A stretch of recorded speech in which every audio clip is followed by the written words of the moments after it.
Here we are going to discuss the synthesis of a four-link mechanism using function generation method. Okay, here we are using an inversion method over here.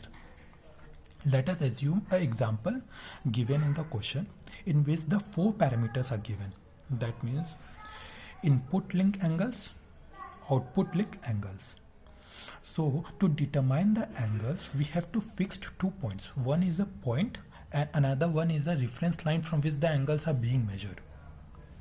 So here we are starting it by taking a fixed link AD of a certain distance. Here I have assumed a distance of 5 centimeter. Now to determine the angle, we have to fix a reference point, another reference point. So here I have taken a point C1 from D1 at a particular angle and a particular distance, means we have assumed it of 4 centimeter. Now comes our analysis.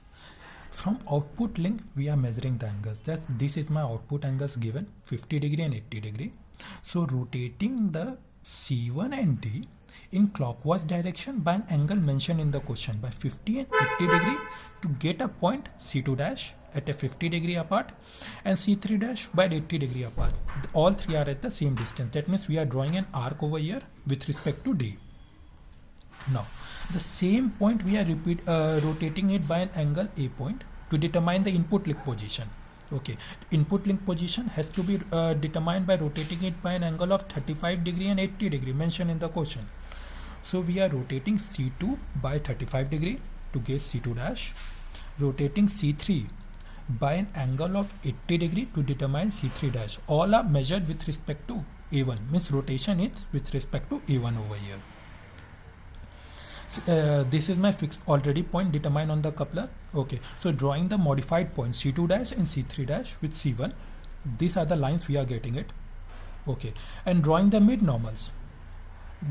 These mid normals intersect to determine the other point on the coupler, that is B1. Okay, so C1 we have already determined it, B1 we have determined it now. Joining these two lines will give me the coupler. Okay, this is my fixed line. Okay, that we have already determined it. So joining A with B1, C1 with D will complete the four link mechanism. So this parameter we have assumed it to be 5 centimeter. Okay, this parameter we have assumed to be 4 centimeter. So two other parameters can be determined over here. B1, C1, that is 3.4 centimeter, and AB1, that is 5.1 centimeter. This completes the function generation by an inversion method. Thank you.